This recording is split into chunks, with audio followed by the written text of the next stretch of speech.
السلام علیکم ورحمۃ اللہ وبرکاتہ۔ پچھلے کئی دنوں سے ہم مولوی پرابلمز کے نام سے ایک سیریز ڈسکس کر رہے ہیں۔ اس میں ایک اور مولوی پرابلم میں آپ سے آج آئیڈینٹیفائی کرنا چاہتا ہوں، اس کی نشاندہی کرنا چاہتا ہوں، اور امید کرتا ہوں کہ ہم مل کر ان مسائل سے لڑ بھی سکیں گے اور اس کے اوپر قابو بھی پا سکیں گے۔ وہ مسئلہ یہ ہے کہ مولوی تبلیغ کے نام پر گھر کی ذمہ داریوں سے فرار اختیار کر لیتا ہے۔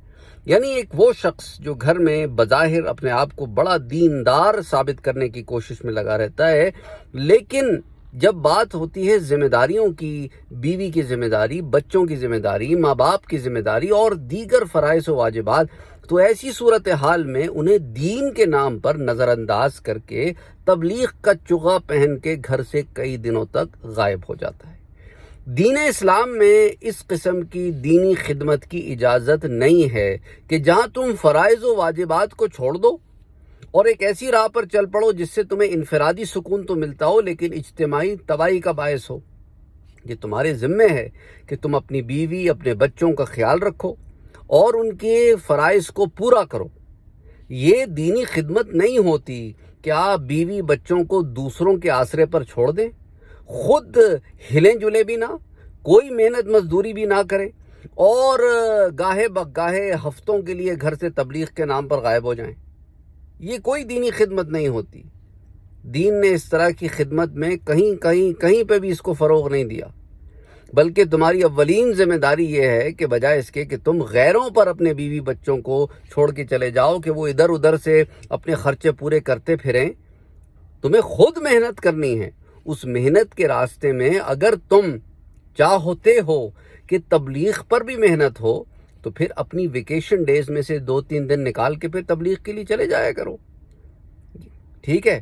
لیکن یہ کوئی بات نہیں ہوتی ہے۔ میرے پاس بہت ساری خواتین کے یہ بھی ای میلز آتے ہیں کہ یہ اپنے فرائض سے بھاگتے ہیں، کام دھندہ ان کو کوئی نہیں ہے، نہ جاب کرتے ہیں، نہ محنت مزدوری کرتے ہیں، سارا کچھ گھر والے کریں، ان کے بھائی کبھی سپورٹ کر دیتے ہیں، کبھی میرے گھر والے سپورٹ کر دیتے ہیں، اس طرح چل رہا ہے معاملہ۔ نہیں جی، یہ دین نہیں ہے۔ یہ اگر آپ سمجھ رہے ہیں کہ آپ کوئی بہت اچھا کام کر رہے ہیں، کوئی دینی کاوش کر رہے ہیں، نہیں جی، آپ جو ہے ایک چیز پوری کرنے کے لیے باقی تمام چیزوں کو اگنور کر رہے ہیں۔ اگر ایسا ہی معاملہ تھا تو شادی کیوں کی تھی بھائی؟ اگر غیروں نے تمہاری بچوں کی فیسیں بھرنی تھی اسکول کی اور تمہاری بیوی جو ہے وہ ترستی نگاہوں سے باقی رشتہ داروں کی طرف دیکھنی تھی، اس نے زندگی اس طرح کی اگر تم نے اسے دینی تھی تو ایسے ترسائی ہوئی زندگی کیوں دے؟ مطلب it doesn't make sense, right? تو اس لیے یاد رکھو، یہ تمہاری ذمہ داری ہے، جو تمہاری ذمہ داری ہے اسے تم نے ہی پورا کرنا ہے، کوئی باہر سے آ کے پورا نہیں کرے گا۔ اس لیے دین کو استعمال کرنا بند کرو۔ دین کا نام لے کے لوگوں کو چپ کرانے کی جو ایک روش ہم نے اختیار کر لی ہے، اسے ختم کرو۔ دین تمہیں یہ نہیں سکھاتا کہ تم اپنی ذمہ داریوں سے فرار حاصل کرو، بلکہ دین تو اس بات کی تعلیم دیتا ہے کہ مسلمان پر کئی ذمہ داریاں ہیں کہ اسے دین اور دنیا ساتھ لے کے چلنا ہے، اور اس کے اندر حقوق اللہ بھی آئیں گے، حقوق العباد بھی آئیں گے، حقوق النفس بھی آئے گا۔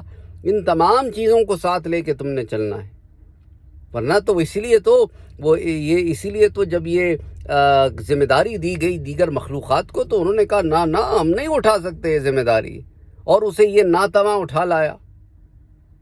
تم کیا سمجھتے ہو کہ خلافت الارض کوئی آسان بات ہے؟ ایویں ہی جواب دے ٹھہرو گے تم؟ کوئی ذمہ داری ہے، اسی لیے تو جواب دے ہو۔ اس لیے خدا کے لیے اپنی ذمہ داریوں کو سمجھو، پہچانو، اپنے اندر احساس پیدا کرو، اور احساس بہت ضروری ہے۔ آپ کے اوپر دیکھیں نا، حدیث میں کیا آتا ہے کہ تم سب چرواہے کی مانند ہو ان چیزوں پر جن پر تم ذمہ دار ٹھہرائے گئے ہو۔ یہ ہماری ذمہ داریاں ہیں، انہیں ہم نے پورا کرنا ہے۔ دیکھو، ذمہ داریوں میں اور عیاشیوں میں فرق ہے۔ اس فرق کو بہنوں کو بھی سمجھنا پڑے گا اور بھائیوں کو بھی سمجھنا پڑے گا۔ Cut your coat according to your cloth, جتنی چادر ہے اتنے ہی پیر پھیلاؤ، اور دوسرے کی نعمتوں کو دیکھ کر حسد نہ کرو۔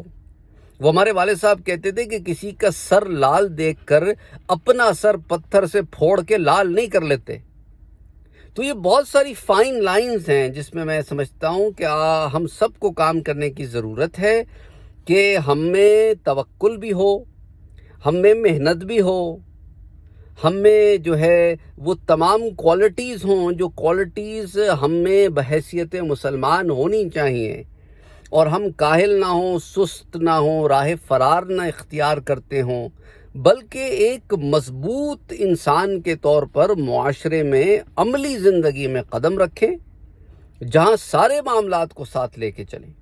امید کرتا ہوں کہ اس سے بات سمجھ میں آ گئی ہوگی، اور ہم دین کو اپنے نفع کے لیے استعمال نہیں کریں گے، اپنی کاہلی کو چھپانے کے لیے استعمال نہیں کریں گے، کیونکہ دین تمہاری ہدایت کے لیے آیا تھا۔ اس لیے نہیں آیا تھا کہ جب چاہا اسے اپنے مفاد میں استعمال کر لیا اور جب چاہا لپیٹ کے رکھ دیا، جب چاہا آواز بلند کر کے لیکچر دے دیا گھر والوں کو، اور جب چاہا کسی کو شیطان بنا دیا، کسی کو مردود بنا دیا، کسی کو اسلام سے خارج کر دیا، کسی کو داخل کر دیا۔ اس لیے نہیں آیا تھا، بلکہ یہ ہدایت کے لیے آیا تھا جن و انس کی۔ تو خدا کے لیے دین کو پہلے صحیح سمجھو، اس کے بعد اس کو امپلیمنٹ کرو۔ ادھر ادھر سے کچھ بھی سن لیتے ہو، کچھ بھی سمجھ لیتے ہو، یا جان بوجھ کے کچھ بھی امپلیمنٹیشن کر دیتے ہو، یہ طریقہ کار ٹھیک نہیں ہے۔ بہرحال اپنا اور اپنوں کا بہت خیال رکھیے گا۔ السلام علیکم ورحمۃ اللہ وبرکاتہ۔